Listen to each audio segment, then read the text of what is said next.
Welcome back to the series on HANA Basics for Developers. In this unit, we're going to look at tooling. So what tooling do we as developers and maybe administrators use to interact with HANA? And I decided to make this the very second thing that we talk about because I don't want to do a lot of demos in the system to show you things as we talk about different concepts. And therefore, it helps to have a little basic understanding of what tools there are, what are these screens that you're going to be seeing as we go through things. In the first unit, I did a small demo at the end, but I use a completely open source third-party tool. And although HANA is pretty open to the outside, we of course have a lot of tooling provided by SAP for working with HANA. So let's start first, a little bit historically, what tooling have we had in the past, and then we'll look at the main tooling that we're going to use moving forward. So, first of all, this is the HANA Studio. Now, if you are completely new to HANA, and this is your very first introduction to HANA, maybe look away for a couple minutes because what I'm going to show you here, this HANA Studio tool, is now deprecated. But I start here because probably most everybody watching this video has some experience with HANA Studio. This was the very first tool that we introduced for doing anything with HANA from day one. This was the main administrative tool. And then it evolved in the early days of HANA to also include modeling and developer capabilities as well. It is now, as of the time of the recording of this video, it is deprecated. It has been replaced by new tooling, browser-based tooling. And although, like I said, I wanted to start here because I think most people probably have some experience here. Maybe this is the only tool that they've used. So let's talk about it for a minute, and then I will compare it side by side with the tooling that replaces it. And this will also serve as a bit of delta for those of you that maybe have only ever used the HANA Studio to help you begin to get into the newer, enhanced tooling. But I want to stress, HANA Studio is deprecated. That means that we're not doing any new development to it. It's essentially frozen functionality-wise as of HANA 1.0 SPS 9. It is still supported. So even if you're running HANA 2.0 SPS 03, you can still connect to it using HANA Studio and interact with it. Now, what it isn't necessarily supported for is the new HANA as a service in the SAP Cloud Platform. That's a brand new offering, so we didn't need to offer any backwards compatibility with the HANA Studio. And of course, if you want to use any of the new functionality that's come to HANA, like XS Advanced, like HDI, new modeling, calculation view capabilities, you have to move to the new tooling. Because we're not doing anything new, we're not adding new concepts, new functionality into the HANA Studio. But, as I said, a lot of you have started here. So let's take a minute to look at it.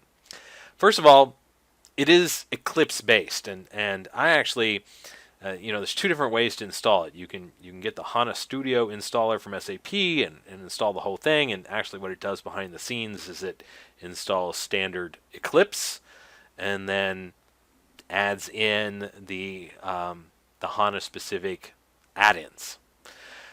The other option is that you just install Eclipse standalone or take an existing installation of Eclipse and you add the HANA plugins into it. And that's actually what I did on my machine. I installed standard Eclipse and then I came here. You can see it in Preferences, Installation Update, Update Sites, and I've added the HANA Tools Update Sites here. So it's just the tools.hana.ondemand.com, and then what version of Eclipse that you're running. That usually goes on the end. So if you want to see this, this is a website that's out here.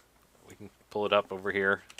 I go to tools.hana.ondemand.com. There's a lot of different tooling, but if I come to the HANA tab, this is where you get the the HANA client with the JDBC, ODBC drivers. This is what you would need on your machine if you were going to run the Squirrel SQL client like I ran in my first example.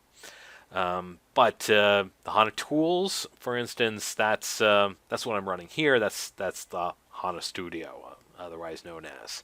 I'm actually a little behind here. I'm running Oxygen. It looks like Photon is the current version that's available.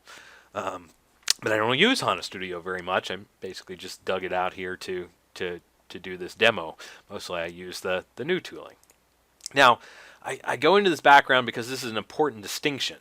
Notice here I've got HANA Development, I've got HANA Administration, HANA Modeling. We'll talk more about what this is, but you see I've got ABAP here as well, because ABAP development is also available in Eclipse, and it's a separate Eclipse plugin. Now, many people will install the HANA tools and the ABAP tools into the same instance of Eclipse, just like I've done here. And that leads some people to incorrectly believe that HANA Studio and ABAP development tools are one and the same thing. And that's simply not true. Two separate products, two separate add-ins, both can be installed into the same instance of Eclipse for convenience, but they're very separate. So when we talk about the deprecation of HANA Studio, we only mean the SAP HANA development, modeler, administration capabilities. It has nothing to do with ABAP. And when we talk about the HANA tooling moving to browser-based, that's just HANA. That's making no statement about ABAP. ABAP tools are currently planning to remain Eclipse-based. So that's an important distinction. Now you might say, well, what are these three other things that say HANA up here? And that's the different perspectives inside of Eclipse. This is an Eclipse concept, and basically a way to support different personas or different types of end users, because we might have administrators, we might have what we call in the HANA world modelers. These are people that primarily deal with building views and analytics inside of HANA, maybe not full-blown application developers, coders, but a type of developer. And then we have HANA development. Now you'll notice when I choose these different perspectives, it's changing the layout of the tools. For instance, the administrator, I only have the Systems tab here. But if I switch to the modeler or the developer, here the developer, I have Systems, I have repositories, and I have project explorers. So we have a total set of tools that's available, and depending upon this persona or perspective that you choose, you see different tools.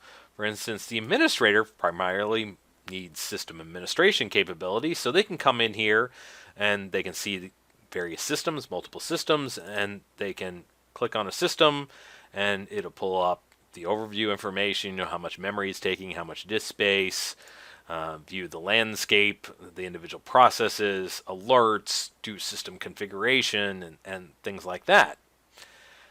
But they don't have anywhere to do coding, because typically administrators don't do coding. On the other hand, the developer perspective, I switch over here. Well, I have the same systems view, and I have the same technical information in the system, and I can do configuration and things like that. But I have additional perspectives here. I can come over here, and I have repositories. And this shows me all the server-side code that's available in the HANA repository. In the old world that the HANA Studio used to work in, we stored all of our design time objects, all of our source code in the HANA database as well in the repository. And I have like Project Explorer. This is where I could create coding projects. I don't have any here in this particular system, but I could check out code from the repository and I could edit it and test it and then push it back into the repository. Now, I show you this because I want to get some of the basic concepts out of the way, but let's quickly switch gears to the tooling you should be using. And it should not be the HANA Studio or Eclipse anymore. It should be our browser-based tooling. And first of all, let's switch back over to the HANA administration. Remember, this gives us our overview, our configuration, and lets us do system monitoring and diagnosis. And it is primarily focused on the database aspects. There's a little bit that we can do with the old application server, but not too much here. So let's put this over to the side here, and keep in mind that's administration. And let me come here to bring up an instance of my web browser, and let's put this side by side. So I want to show you kind of side by side the old tools and the new tools. So let's come here, and if you were an administrator, if you were going to do primarily the administrative console, that now becomes the SAP HANA Cockpit. And I'm going to go ahead and log in here to the cockpit. So this is one of the first major differences, is that here we had an all-in-one tool in Eclipse and HANA Studio with just different perspectives. But as we move to the browser-based tooling that replaces the HANA Studio, we actually have completely separate tools for these different personas. So the HANA Cockpit gives us most of these administrative capabilities. And what we can see here is it's a little different. We can see, instead of having the Systems tab that lists your systems, I come here and I can see different systems. So for instance, my Systemdb, this is the same system I'm looking at, just with two different tools, the browser-based tool as opposed to this tool. And let's go ahead and drill into one like we did here. Let's look at the details of the Systemdb. And when I come in here, I've got similar information at the high level, obviously organized a little differently. Here we're using a Fiori Launchpad presentation, more consistent with the rest of the SAP tooling. I can see my CPU usage. I can do different monitoring capabilities, monitor table usage, monitor performance. These are things that would come here from system information and diagnosis. All the same capabilities are essentially available here. Now, this not being an administrative video series, I'm not going to go into all this is how you did it here, and this is how you did it. There's some materials available for administrators that do that sort of thing, but I just want to make you aware. Because some developers also use this sort of tooling. If you want the same sort of thing for configuration and monitoring, it's all here. So, for instance, if I wanted to maintain licenses, it's down here. User management is here as well. I can do different configuration. So all the same functionality is here. It's just laid out a little bit differently. And one thing that developers do a lot from the Systems tab is we probably open the SQL console. Now this is like the ability to come here and just write whatever SQL you want, select star from users, and I'll go ahead and execute that query, and then I see the results. We have the same quick capability here to open a SQL console. Now it actually technically opens in a separate tool called the Database Explorer. A lot of the capabilities that you see here in the Systems tab for being able to browse the catalog and see all the schemas and tables and perform queries, this is actually pulled out into a separate tool that's available to both developers and administrators. And we'll see how it's integrated in the development tools as well in a minute. But I have the same capability here. I can write SQL queries, and I can see the results, and I can look inside my catalog. And for instance, I can look, what all schemas are available in the system. I might come here and want to look at, I'm in the system schema. I can look at tables that are available here as well. Narrow it down by schema. No tables in the system schema. I should probably choose sys. That would maybe give me a little bit more interesting information. So the same sort of capabilities that we have here to look at views, tables, triggers we have over here, although you'll notice there's many more options. We have cubes, data provisioning agents, functions, graph workspaces, JSON collections. This is where we begin to see the deviation of HANA Studio doesn't have these things because we haven't been adding new functionality to it. But if you go to the new browser-based tooling, we do have that capability. Okay, and we still have the ability to view the data that's in the tables, to do the analysis on it. This is all the same sort of tooling that we would have here. What did I do? I did a search on adapters. If I do open definition, I see the content. That's exactly what I was seeing here. If I do open content, then I see the data. If it's a calculation view, I get the same sort of analysis. We can do this even for tables here in the new tooling. So once again we see improvements, but basically the same sort of capabilities. Now, before we leave the administrative topic, an important thing I want to point out is the old HANA Studio doesn't really have any functionality for administrating the application server portion of HANA, only really the database portion. Likewise, the HANA Cockpit is focused on the database and doesn't directly have functionality to administer the application server either. That's actually a separate tool that we have, and you can get to it from here. There's links that will take you over to the XSA, the XS Advanced Administration tool, or it's actually another separate tool. And what I do here is I just have a separate shortcut for it. So I have the HANA Cockpit, but I have the XS Advanced Cockpit. And what this is two cockpits, two administrative tools, but for two different layers of the system. Here I've got a lot of database level stuff. I can view tables and the amount of memory allocated to just the database, the tables and views in the database. I come in here and I drill in, and this is the application server. So now I'm seeing the memory that's allocated at the application server level. And this allows me to see the Node.js and Java applications that are running on my system. So two different views, two different layers of the system. They might actually be installed on two different pieces of hardware. That's one thing we can do now. We can have the application server installed on one piece of hardware and the database actually physically on another piece of hardware. But different different administrative tools, because often you might have an administrator that works primarily in the database. You might have a completely different person that works primarily at the application server level, and they're really very different concepts. I mean, when I'm dealing here with, like I said, Node.js and Java applications, and I'm setting up services, and I'm dealing with application level security. Here I've got completely different concepts, different types of roles, different types of security. Here I'm dealing with database users and database roles. So to keep them clearly separated, we have two different cockpits, two different administrative tools. Now the same user could be used to log into each of these. As a user, my user ID workshop00. I have access to use both tools.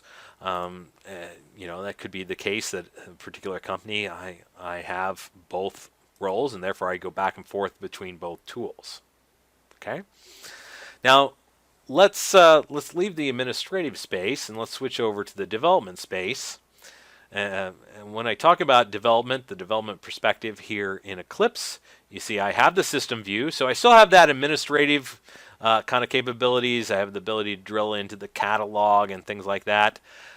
So the administrative parts, where if I double click on a system, I see the landscape and the overview and all this technical information. That is still the HANA Studio. So I'm sorry, that's still the HANA Cockpit.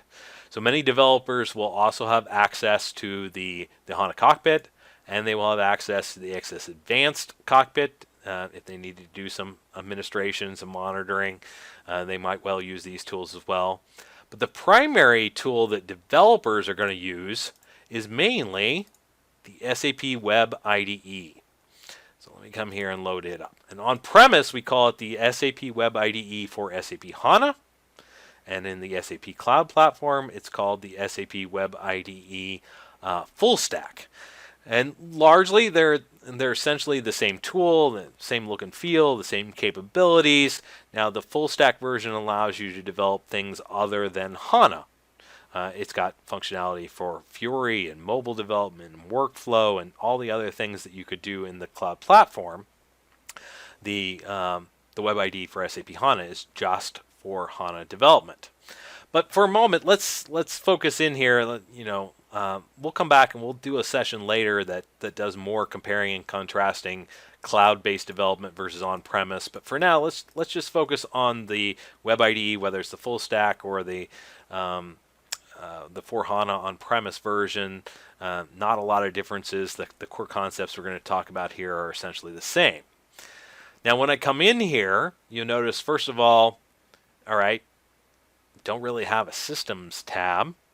What I do have, kind of have the same concept of perspectives. We call them a development perspective and a database explorer perspective. And what this is not really the same thing as the perspectives that we have in Eclipse. It's really like switching between the systems tab and the project explorer tab. Okay? So if I go to the systems tab, that's like the database explorer, and this is what we jumped into earlier also from the admin tool. This is where we take the actually a tool called the database explorer, and we embed it both inside the HANA Cockpit for administrators, and we embed it inside the Web IDE for developers, because it's kind of tooling that both of them use. We didn't want them to have to go out to a completely separate tool, so we make it available here inside here. And what you see here is I have the same systems view. I've got my tenant and I've got my Systemdb. I could come here into my tenant, and if I come into catalog, you see the same sort of capabilities here. Catalog the layout is a little different. The design is a little different. Here we got more layers of expansion. For instance, I go into a particular schema like S-Flight, and then I see the different types of objects. Here I'd have to first start and choose my schema. So let's say I want I'll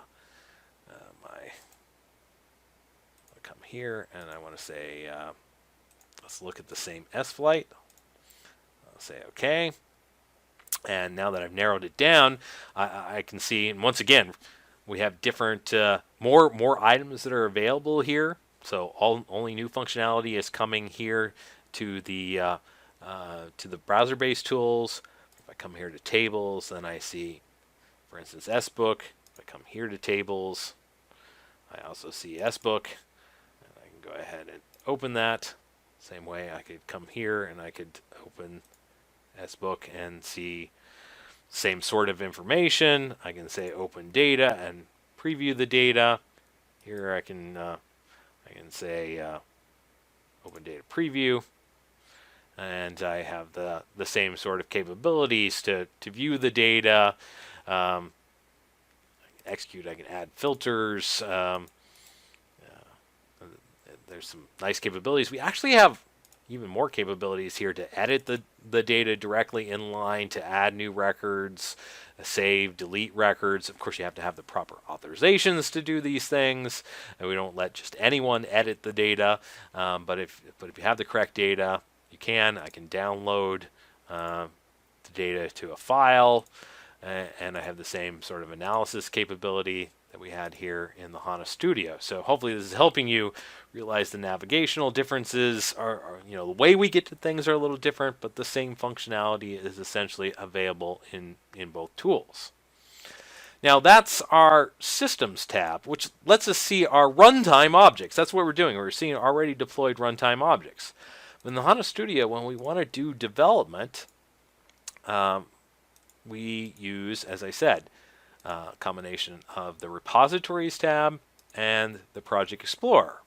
So the Repositories tab shows you all the source code that is available in the HANA system, in a particular HANA system. Now, there isn't a whole lot in this system. I haven't installed old content, so it's essentially empty. We have these packages, these folders, where I could have calculation views and stored procedures and things like that. Now you come over here And there really is no equivalent of the repositories tab. What we're seeing here is really kind of like the Project Explorer, which we'll come back to. But the reason for that is in HANA now, we no longer store the design time objects inside the HANA database. Instead of building a source code management system inside of HANA, we've decided to use industry standard, and in that case we use Git. So I've taken and I've stored my stuff in GitHub, the public hosted version of Git. We can use any standard Git. There are commercial Git products like GitHub. They're hosted on the internet. So you have many different choices. I chose to use GitHub mainly because it's on the internet and I can publish things and then everyone can come see them. And that's what I want. I'm publishing example content, so I want people to be able to come see my source code. But of course you can have private Git repositories. You can put it behind your firewall and keep it private inside your company. But basically the point here is it's not inside of HANA anymore, so we don't use HANA tooling or a HANA website to get to it, or even SAP software. This is, as I said, GitHub. This is actually GitHub is owned by Microsoft now. So I've gone to a third-party site, and that's where my source code is. And instead of viewing a folder structure, I'm actually looking here at multiple repositories. Different projects are actually stored out here in GitHub, and I have 81 repositories. I have my 6 most common ones pinned here. But if I really wanted to see all the projects that I could possibly work on, they're all here in Git, and this is where I go to browse my data, not some tab in the SAP tooling. And I could choose a project. And I can preview it here. I can see the folders and files that are inside the project. I can read the documentation. It's all presented here in this nice web UI. But when I'm ready to edit it, I wouldn't edit it here. I would take the URL and I would come back to the Web IDE. And this is where we have integrated Git into the Web IDE. And I would clone the content. And I just give it the URL. And it's going to go out to the internet and fetch that content and bring it into my local environment, create a little local copy. And now this is more like the Project Explorer. This is where I would take content from the repository in the old HANA Studio and I would check it out, and then it would be visible in my Project Explorer. And that's very much what we have here. I've checked out the content. Now I have a local copy. And one of the major differences is it's truly local. It's private to me as my developer. And if I make any changes, if I would come in here and I would change a file and save it, I could test it. I could deploy it into the database. I could run it, but only I will see those changes. It is truly private. And no other developer can see the changes that I made until I push it back to Git.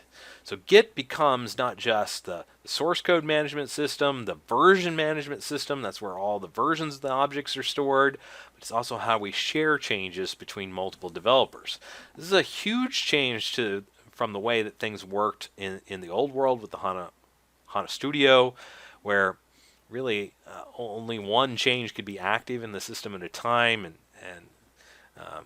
two developers, they would immediately see each other's changes as soon as they really save them. There are pros and cons to each approach, but this is much more of an industry standard approach. We do have to deal with merge conflicts. When two developers make changes, the same objects roughly at the same time, then only one can be persisted in Git, and someone has to make a merge conflict. And I will point out in the notes of this video, there's actually a related tech ed system that goes into much more detail on Git and Git branches and source code management and how you transport content. I'm not going to repeat all of that here because actually it's pretty basic content, and there's a live recording that's available online. I will link to that in the notes of this video rather than repeat all that content in this video series. Mainly I want to focus you in here quickly on the tooling. We have really full Git capabilities. From here, I can pull and push and do version management and rebase and things like that from within the Web IDE. I also have visibility to my history to see the previous versions, do comparisons between objects. So all that kind of functionality, although it's provided by Git, all has an interface here in the Web IDE. And of course, when we are talking about editing, we have full editors here for many different artifacts, some of which are just plain text editors, but then others, let me switch actually to a separate project that has a few more artifacts in it. We're going to see over time we have specialized editors for things, for instance, calculation views. We have a graphical editor to help us design our views, just like we had in the HANA Studio. I'll expand there so you can see the descriptions. So if you were familiar with the way the calculation view editor worked in the HANA Studio, same sort of capabilities here. We have some editors that we didn't have in the old environment. For instance, we have a CDS editor.